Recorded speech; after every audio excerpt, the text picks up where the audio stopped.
sold, I would remember that, or lack thereof houses. I remember every house I've ever sold. Why is it every time we start the podcast, Jeff's mouth is going? He's like that one kid in my class in third grade that just did not shut up.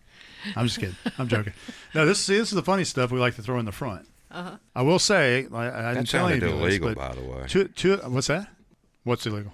$165,000 house, raise the sales price to $170,000, and then put the $5,000 in your pocket. Hey, let's hold that thought. That's a good topic, and I'm going to dispute that. It could be illegal, but not necessarily. It depends on how it's handled. It depends on what it appraises. That's for, right? You're listening to It's 5 O'Clock Somewhere Real Estate Podcast. Brett Bernard, Marissa Miller, Jeff McNett, Nick Gibson, jackass producer Richard, and again with us is Joe Garner. Thank you for having me. I'm glad to have you back, Joe. No, I mean, Richard and I have known each other now for 7 years. Too long? Too long, of course. One day is too long. And we have a going joke. He's a palmy Brit, and he calls me Kunas. So we do have a history of working at a different company and doing some things together. So it's all in fun. I don't really hate Richard, so don't get your panties in a wad. You didn't mean to discriminate against. I brought him on the boat once before, but his kids were there, so I wasn't going to throw him overboard. So you didn't mean to discriminate. You want to do that in front of his kids. So you weren't discriminating against British people. You were just. Oh yeah, I can't stand kidding British around people. with Richard. Okay. I waved goodbye to him. Crappy food. Crappy food. Palmy, peachy, bland food, white skin, blandest food in the world. They talk funny. Probably, do you know why? Probably why they live to be 95 years old instead of 70. Me and Layla were just talking about this at lunchtime. Layla's my wife. We were talking about, a lot of Americans go to the UK and think the food's bland, but it's mainly because there is a lot of seasoning on food here. And when you use less seasoning like they do at high-class restaurants, you obviously can't taste it. Oh yeah, well, whether you like to taste it or not. That sounds like a completely made-up BS story about a guy from Britain talking about our food. Well, however you like the taste of it or not, the food's better for you in most parts of the world. It is. I'm sure we just eat. They're healthier over there. They feed us junk here. I think America makes us sick on purpose just so they can, fulfill the pharmaceutical lobby in the healthcare industry. Okay, so we're going to get into a topic about how you can limit your out-of-pocket cash on a purchase when dealing with a buyer, especially if you're getting a mortgage. If it's a cash deal, you can still do that if you want. But if you get that kind of cash, you're not really worried about a couple $1,000s. So stick around. We'll be right back. We are sponsored by Title Assurance and Escrow, a title company here in Cordova that does all of our closings, title work, escrows, and we only use Title Assurance and Escrow. That relationship is very important because we can get things done for our investors quickly and easily. So to speak with Title Assurance and Escrow, call 901-737-3332. Ask for Chris or April. All right, welcome back, Joe. We're going to talk about some examples of how me as a buyer, if I decide I want to buy a rental property, I've got $20,000 in the bank. The house is $120,000. And I've got to come up with, 20% down, and I'm going to be about $8,000 or $9,000 short at the closing table. And I just don't have the extra money, can't borrow it. I got to be able to pay my closing costs and everything that's required of me to do this. What would you think would be a good way to bring more cash to the table, but it's not coming out of my pocket? You said 3 letters earlier, reminding me of an old rap song back in the 80s. It said OPP is OPM, which stands for other people's money. There you go. Yeah. You said they can't borrow anymore, but in this scenario, however, some of the common scenarios that I see from the mortgage desk for investors, now, most of your mortgage products will not allow a gift. They limit how much the seller is allowed to pay for that investor's closing cost. Most of them limit it to 2%, but I've noticed on some of the newer DSCR loans, they don't really have that strict of a limit. They'll even go up to 6% of the sales price that the seller can pay for investment property. So there you go. And if the seller is looking at what they're going to net out, and you're selling the house for, $200,000, and you're asking them to pay 2%, then maybe if the house will appraise for more, you could raise the price up by that 2% so that the seller can afford at closing to pay the 2% to help that and you investor. do always run the risk it doesn't appraise for that little bit bumped up number. And we do a lot of deals like this. Our builders, especially on new construction, you give them $165 for the house. They agree to give you a $5,000 builder credit at closing. So that means what? $5,000 less is coming out of your pocket when you go to close. Right. I get often asked, well, why wouldn't you just lower the price to $160? Well, there's a good reason behind that. So if I got a builder that's going to build 20 homes in an area, he doesn't want to kill his next home's value by selling this one for $160. Exactly. So he's going to sell it at $165, give you the $5,000 at closing, and when it's recorded as a $165,000 sale.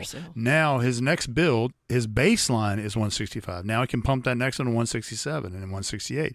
And that's how a lot of builders and developers build up their values and set those comps for themselves to continue doing what they're doing. And back to OPM, other people's money. So let's say that the house didn't appraise for the extra amount. So now the seller's like, hey, I can't pay your closing costs because I can't get this higher price for the house because the appraiser says it's not worth that, let's say.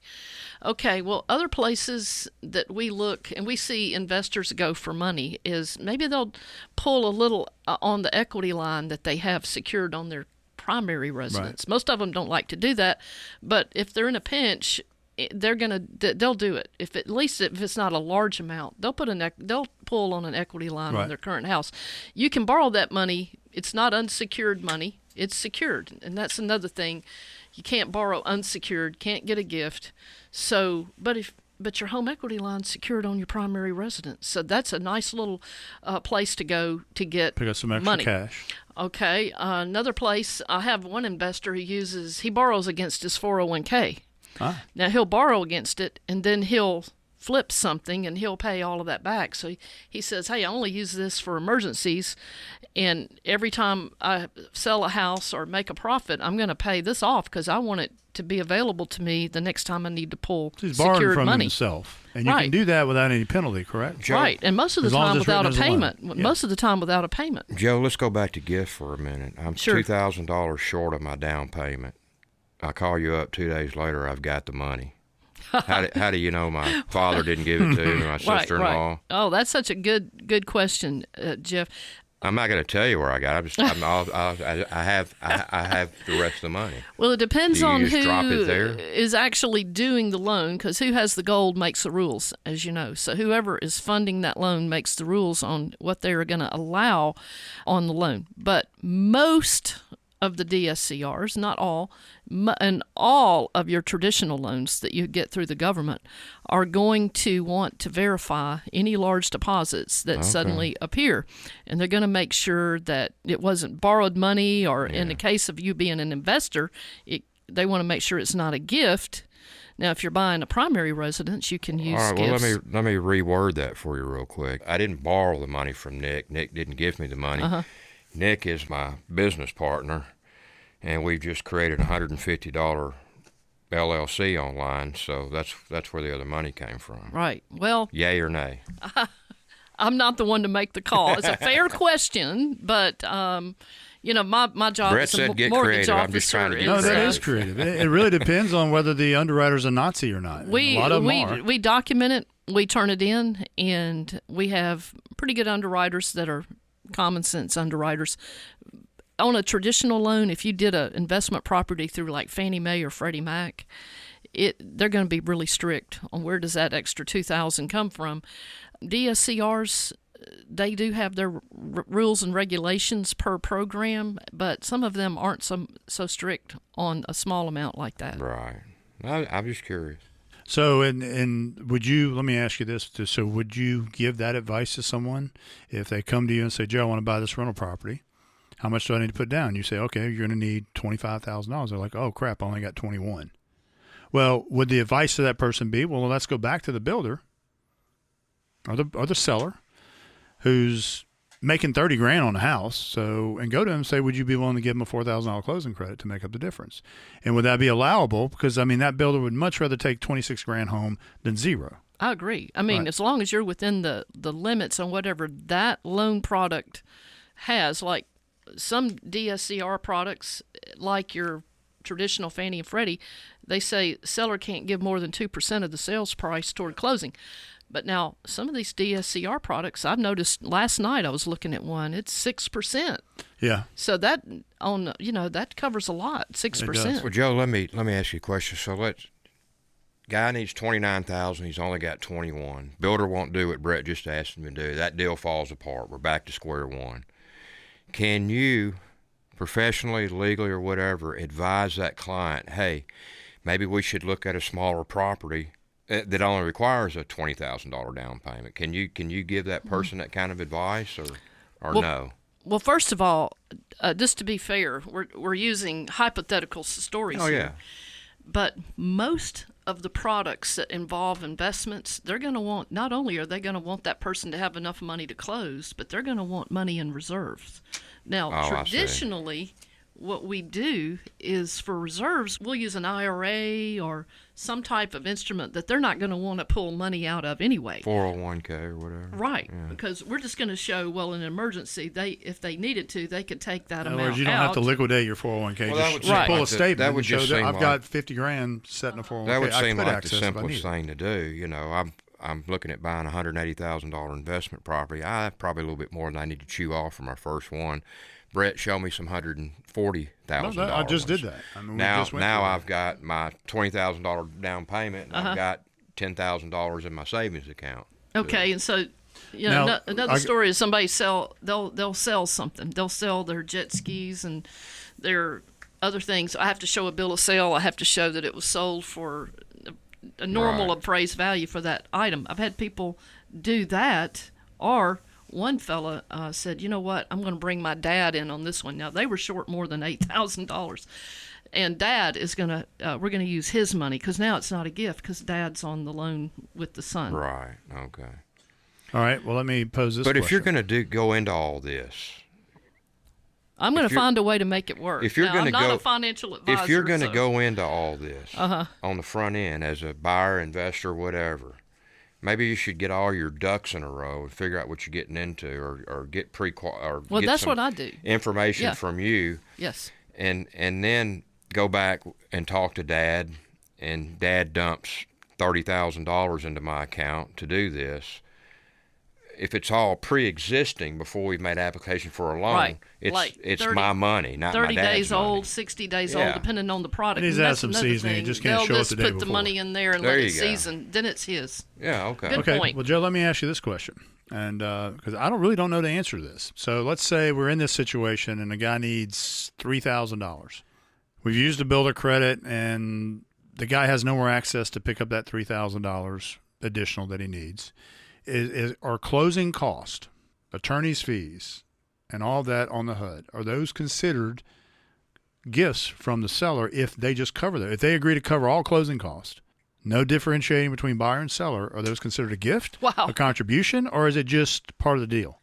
I've never had anybody ask me that question. I mean, I've thought about it. It's just I get the prepays and insurance and your down payment and all that stuff. But if you're dealing with attorney's fees, tax stamps, title work, and all that stuff, and the seller says, I'm paying all that, then Well, would that be considered a gift? I don't know. How's that for a very definite answer? That's an honest answer. Well, isn't I that don't something know. to what you're asking? Isn't that something that the title company attorney would work out? He would know. I mean, Not necessarily. what I mean, if I'm Because like she if said, I'm- it comes down to lender and the if underwriter I'm a and what the seller, rules I'm are. going to contribute 2% towards your closing costs. That goes nothing but closing costs, but. In those closing costs are attorney fees, title searches, and all that. Well, that's So my isn't it point. kind of up to the title company to legally determine what the seller can pay for and what the counter? That's do my they just question. bundle Is it all a into the $5,000 2%? build? Let's say the builder puts an ad out there and says, all my homes are $165, $5,000 builder credit across the board. If he's advertised that publicly, is the bank going to see that as a contribution from the builder? Or are they going to just say that was just a promotional discount and it really doesn't apply to the gift part or the Wow, I would think that it would be a concession in the eyes of an underwriter. even if he's giving it to every single person that buys one of his houses? Correct. It's just a standard across the board $5,000 a house Correct. back. It is a concession. Promotion. Okay. However, I'm thinking about your other question. It may, and again, I'm going to say I don't know, but it may be that if your attorney sends over a fee sheet that where he has a huge cost for the seller side for closing fee, but maybe they don't charge as much for owner's title, or maybe they don't charge as much for their closing fee, if any, for the buyer. That may help. You get the title attorney, bump up the seller's fees, and I don't know, but I would think that would be the first. Well, that would be dishonest. I mean, would an underwriter look at a HUD and be like, well, why is the seller paying $10,000 in closing and the buyer's paying $0? Right. I don't know. That would just be dishonest. Somehow they would have to show that. It would have to be disclosed. Yeah. That's the key. You got to disclose everything. Which is going back to your previous one. I said we'll get into that. Glenn always said, it doesn't really matter what you do. If you disclose it, you've covered your backside, True. right? And that's then the it's key. up to an underwriter. If you don't to disclose to a determine. bank that something's going on outside of closing, it could be considered bank fraud. You could get in trouble for that. But if you disclose it and they miss it disclosed, or don't disagree with it, then you're covered. Right. So that's something we could try. Yeah. Well, all right. Well, are you going to come visit me in federal penitentiary? Well, not for if you bank fraud? disclose it. We'll have to make sure the Can you put some money in my sees all of commissary that. account so I can get some Cheetos and some soda? I'll bring you a strawberry cake with a file Thank in you. it. All right, here's a creative way to get your down payment down. So I'm $4,000. I'm a brand new young investor. I'm $4,000 shy. Well, you're just going to get on the horn to City of Memphis Down Payment Assistance Program. You're going to get my $4,000. But they're not going to do a down payment assistance program for an investor. That's for discriminatory. Says who? Says the Constitution, I guess. I don't have it Constitution in front of me. That's discriminatory. I will say this. There is no way in the world the bank's ever going to treat an investor and a homeowner any way, shape, or form alike. It's discriminatory. What is rules for a homeowner is going to be completely different for an investor. Well, what if? Let me ask you this: stupidest question of the day. Everybody goes and buys a home on an FHA conventional loan, and they go to closing and sign all those papers that you sent over to them from the lender's office. Right. And one of those papers somewhere, it says that I agree to occupy this house and not sublet it or lease it to anybody and blah, blah, blah for X amount of time. Well, what is that all about? Okay, well, what if I'm an investor and just took out a FHA loan on you're a house talking and I about put a renter in it? You're talking about a Does down the word payment bank assistance. fraud mean anything? You're talking about a down payment assistance program if you said you can't sublet it. But no, now that was a different question. Okay, so you do sign, if you're going to occupy it, you're going to sign a document that says, I'm going to occupy this property. The general expectation of lenders is that you're going to occupy it for at least a year, for real, is your primary residence. If there's no other clauses in there, like it's not a down payment assistance program where you're agreeing to live there for X number of years, let's just say it's a straight FHA loan, and you've lived there, you've changed your mailing address, you're living in there as your primary residence. After a year, your life situation changes. There's no expectation that you have to live in there longer than that. Okay, so it's just for a year. Right. But you can't Most of them ask put in for. an application with FHA intentionally knowing you're never going to live there. You're buying as an investment property. You have to occupy within 60 days of closing. So no down payment assistance, back to the other question, for an investor. No. Right. I don't know of any. And no Now, another no place. discriminatory claim on I've my never behalf. seen a bank willing or a state or a federal government agency give any investors any down payment assistance for anything. So the government discriminates against poor Pretty investors. much, yeah. Okay. Another poor place. investors are They screwed. just have to change their strategy at that point. Then you look at, maybe you have to go hard money to purchase, rehab it, and then refi out of it and get most of your cash back. I've done refinances on another property they own to give them the cash out that they need, or they've gotten a credit line. Sometimes it's a temporary credit line secured on a different property in order to meet that. You said $5,000, you're off a cash value and a life insurance. Sometimes I ask that and they look at me like, what? I'm like, do you have a whole life policy? How long have you had it? No, but my parents bought me one when I was little. I said, well, how much is it worth? Oh, it's worth $5,000. Well, maybe you can get some money out of that. So you got to know where to sink your spade to hit gold. But y'all's advice would be, if I took out $30,000 equity loan out of Take my your wife on vacation. personal don't buy property. house. That's my advice. and I went out and flipped a house and made $50,000 on it, your best advice would be to pay the equity loan off, right? Absolutely. Yeah, I mean, listen, the key to cash flowing and making money in real estate is eliminating the debt service, right? Every corporation out there has one thing on their P&L that they put out which dictates the price of their stock and profit and all that, and that is their debt service. That's huge. Treat a rental property the same way. If you got debt service against it, your cash flow's half or less. It's 30 or 40% less. As soon as you pay off the debt service, guess what? Your cash flow goes up $400 or $500 a month. That's what you want to get to. But you're never going to get there if you do some of these Well, other that's crazy when you ideas. were talking earlier, Yeah. earlier episode, 35, 40% ROI. Yeah, I mean, if you pay it down, Now you're living off the cash flow. We advise you not to live off the cash flow getting started Correct. out, but Right. now that everything's I guarantee paid you, for. if people actually kept records well enough, and they took a house they bought 15 years ago that's just finally been paid off, is rent for $1,500 a month, and went through every receipt, and this is exactly what I put into this property. The rest of it came from the tenant, came from insurance, whatever. But that's what I put into it. And then equate out the cash you made on it, the equity growth you got. I bet you would have returns that people would look at you and think you've been smoking crack. Because if you do it right, it's not hard to see a doubling of your investment over the next 10 years. Right. And tripling and quadrupling of it over the next 15 to 20 years. If you manage your property and you manage the cash flow and you manage your shit fund and you do the right job as an investor. Yeah, I would say the poop fund needs to be a can say poop fund. a real priority, because even in my own history of owning real estate, I like to have that poop fund, because there are things that are going to happen. Yeah. You're going to have to fix, and there's going to be some things that are nothing. There's going to be some things that are like, oh wow, now it all hit me at one time. But when you have that emergency fund, there's no stress. You just take care of it and you go on. And the good thing I always say personally about real estate, is that where are you going to find an investment that historically goes up in value and the income historically goes up in value? I say historically because sometimes you're going to see, ebbs and flows, but mostly, at least in this area, we've seen it go up. And, I buy stocks and bonds. Okay. So bonds may give me an income. They're not, but they're not going to give me that much growth. Stocks may grow. They're not going to give me much income. Real estate is a beautiful thing because it traditionally goes up in value, giving me growth and equity, but it also traditionally goes up in income. Where are you going to find that? Well, that's what attracts most of our investors to Memphis, what you just alluded to with, stable, no major ups and downs, Right. just steady as she goes, stable. So I've got a quick question about the HELOC. How far in advance do I need to establish that HELOC so that it's not damaged my credit so much that my DSCR rate isn't going to be that great? Only unlicensed. Well, that's a person question in the that room I asked the most don't know the intelligent exact question of the answer, day. but I know a general answer for you. Whenever you have a hard hit to your credit, it is going to have a small effect. In fact, the myfico.com says about 10% effect, unless you've gone out and done a bunch of them.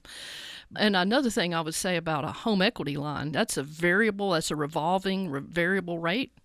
That's going to score based on what percentage of that credit line you've actually used, assuming you make the payments on time. So if you want to keep your credit scores high, of course, make your payments on time, but never borrow more than 30% of whatever your credit limit is. So if you've got a $10,000 credit limit, you would never, ever want to use more than $3,000 on the equity line. If you need more than $3,000, then get a credit limit for more than $10,000. So you can always keep your usage low, and that boost your scores, and that can affect it by about 30% on your credit score. Well, Joe, thanks again for hanging out with us the Thank third you. time. And we got 3 out of 4 ain't bad, right?